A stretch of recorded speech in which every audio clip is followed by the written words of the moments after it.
Hey, welcome to the pre-order bonus for my brand new book, Get Past Your Past: How Facing Your Broken Places Leads to True Connection.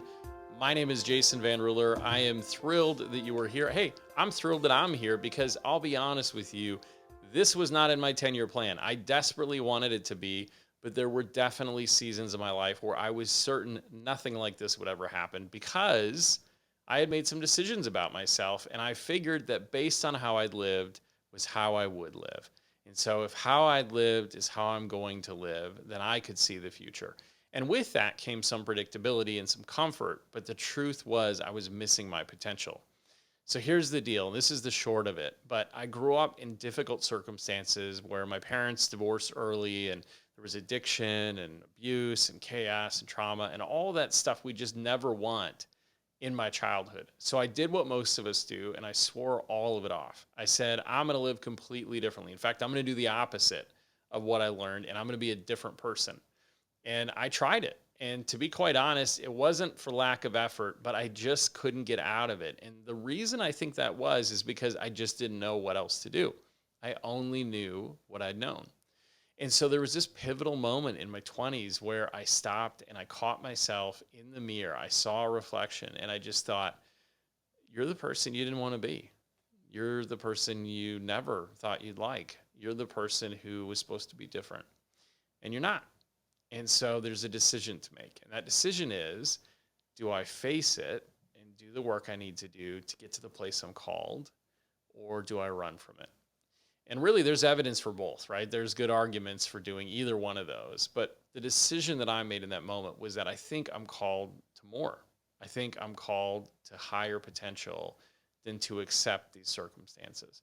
And so for me, that really started a journey, one which included becoming a therapist and getting married and having kiddos and all these beautiful things, and also some work. But along the way, as I was doing this work both in my own life and helping other people do it, I realized something really, really important.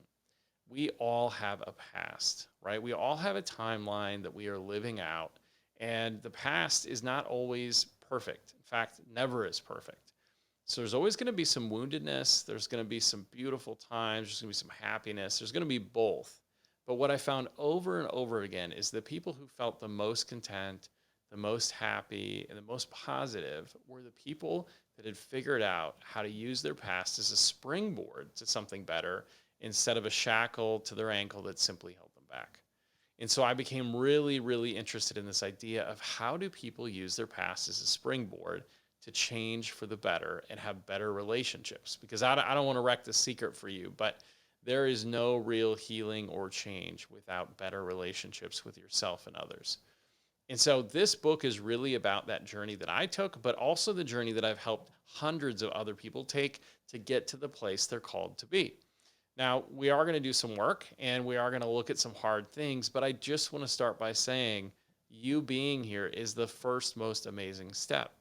Because whether you're coming into this with a terrible past or you're coming into this just with some difficult times or you're feeling stuck or you're feeling like things could be better, there is room for everyone here.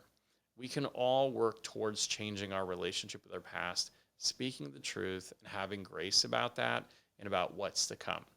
So, this series is going to help you prime yourself to really listen to what your heart needs, to really listen to what God is telling you, and to come up with some practical steps to take so that reading this book is actually the catalyst for the next step, not just another book you read. And so, I'm going to walk you through all my best suggestions and tools for how to do that. And along the way, I'll give you tips and insights that I've had.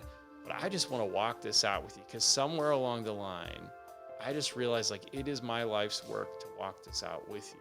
And the reason for that is I just wish I had somebody to walk it out with me. And there were so many times, so many people did.